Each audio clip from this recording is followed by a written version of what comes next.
Welcome to another RDWorks Learning Lab. Today we're back looking at my very small beam. Can it be made useful? Can I turn it into a cutting monster, this machine?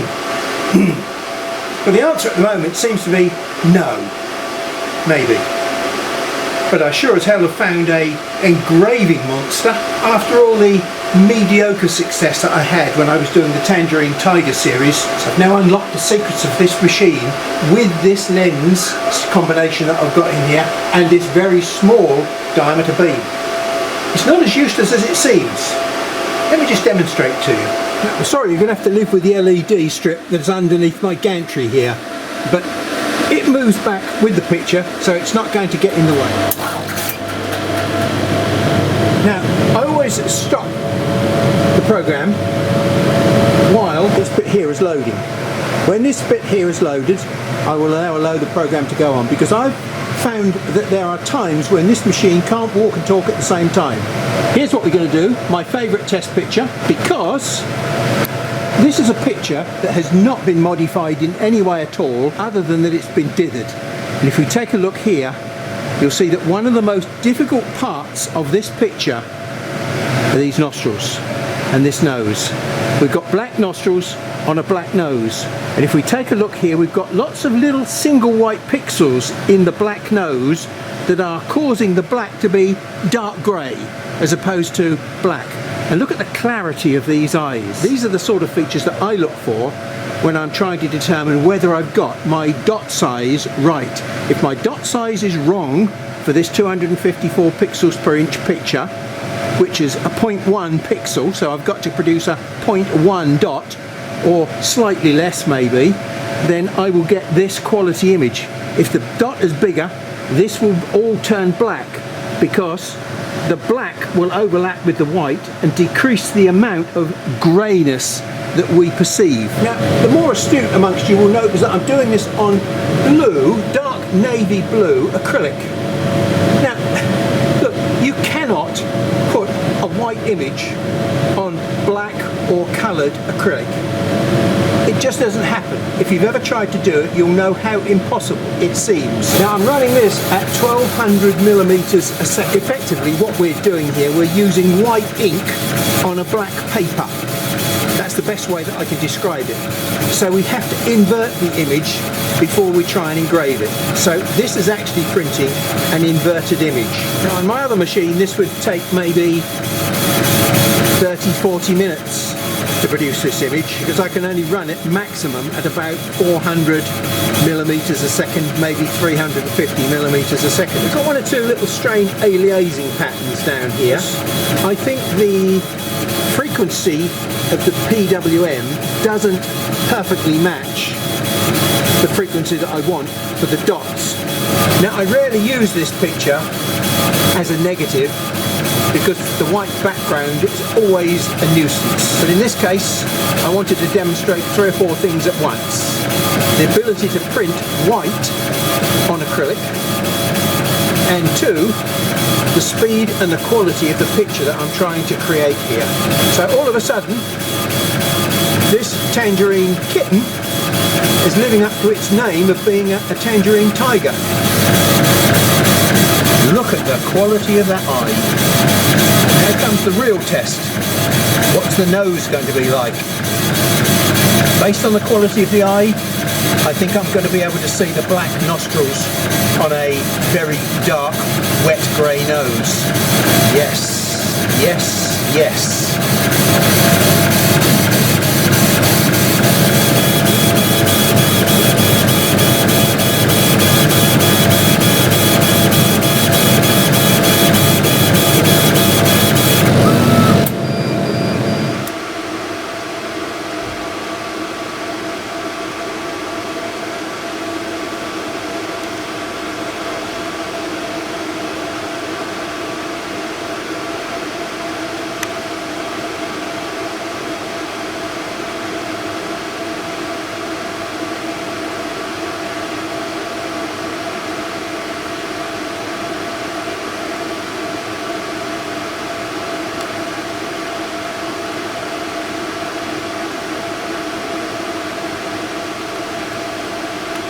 Now, let me just explain to you a little bit about how I've managed to achieve this quality of picture, because it's a very difficult task to perform on an RF machine.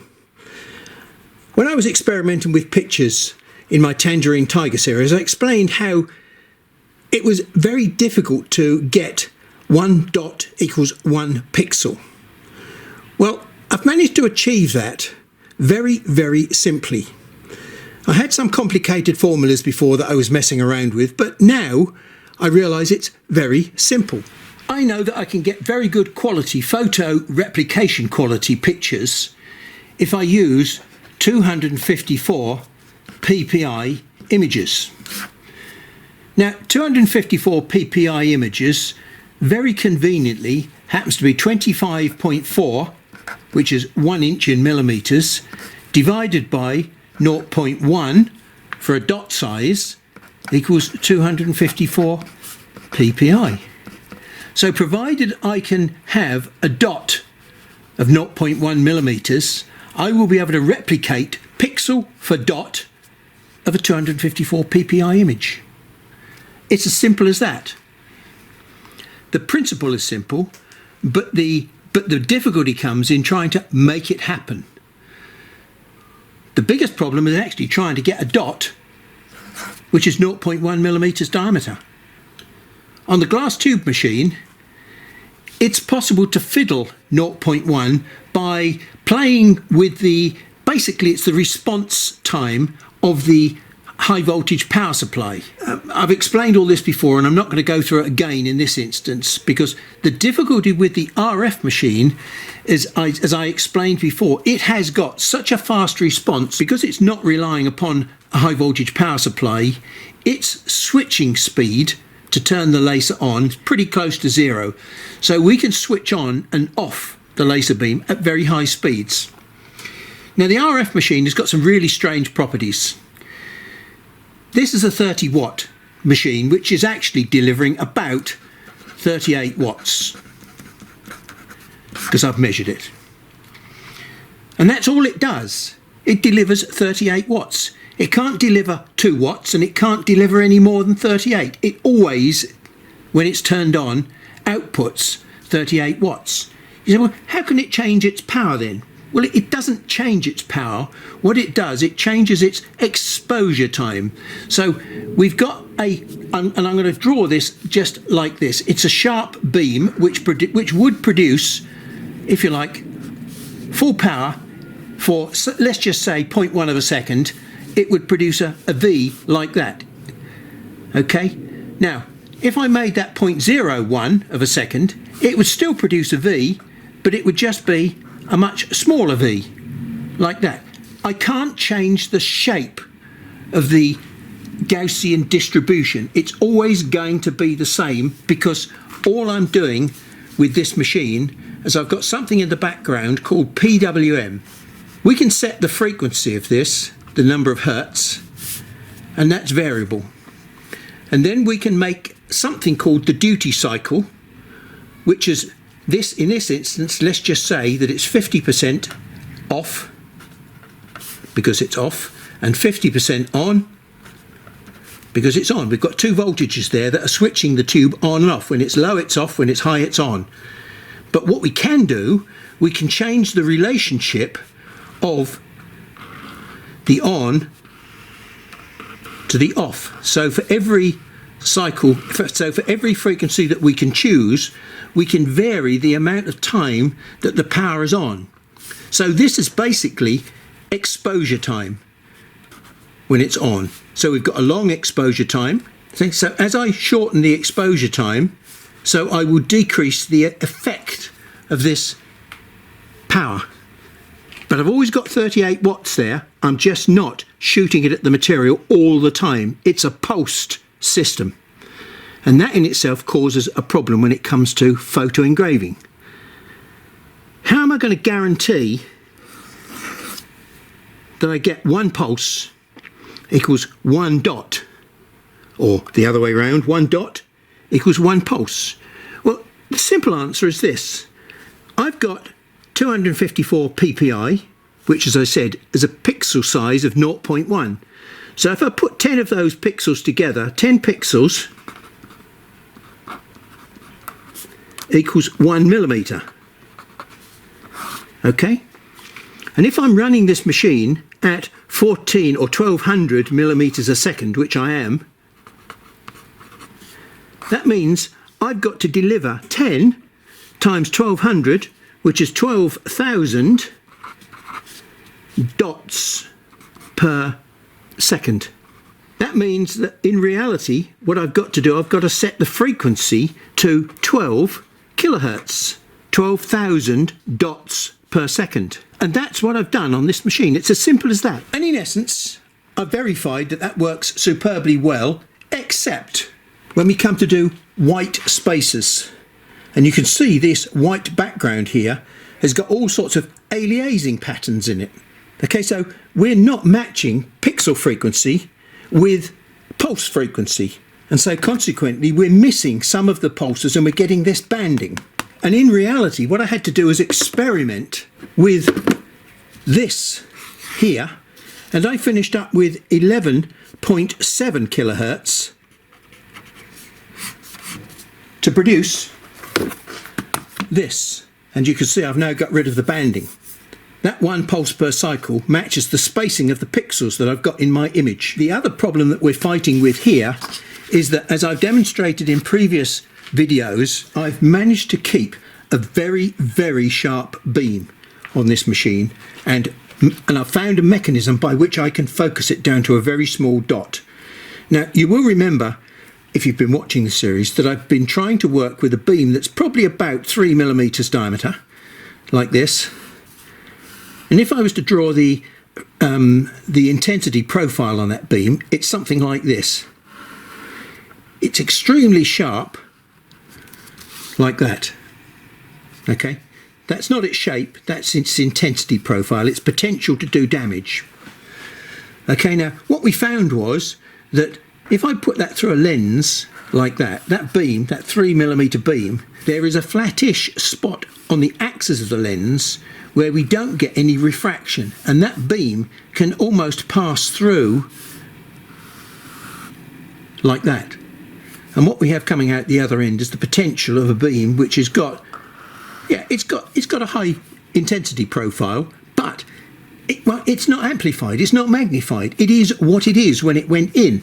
And I have found a combination of lenses which enables me to do some focusing work on this very small beam. Here we've got a 1.5 CVD meniscus lens. Okay, and what I've done underneath that lens, touching it, I have a 1-inch PVD, plano convex lens.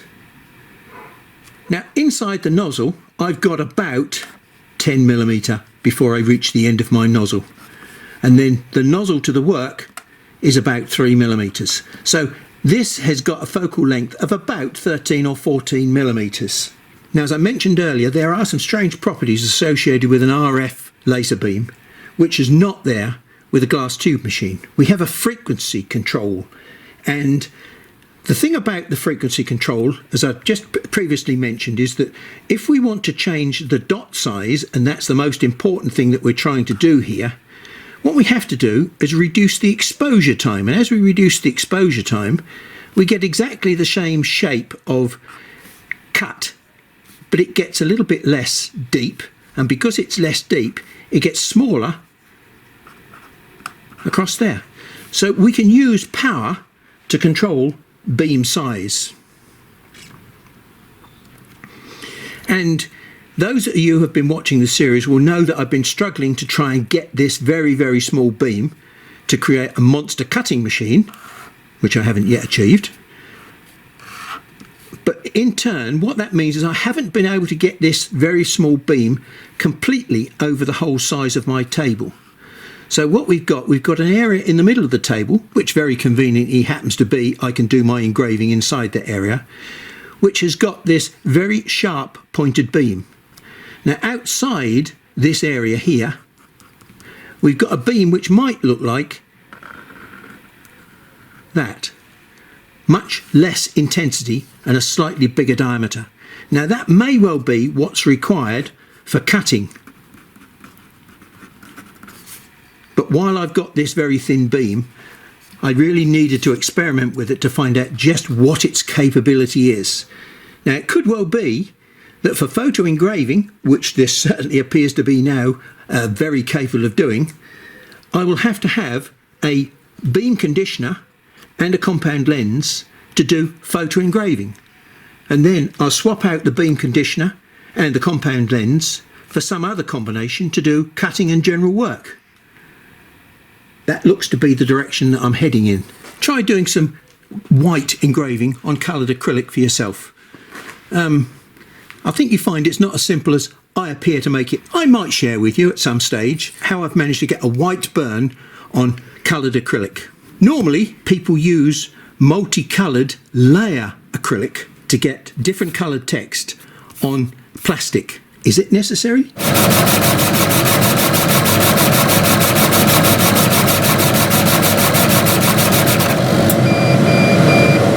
Now I have to say that on the camera this doesn't look as white and contrasty as it does in real life. This looks very, very good.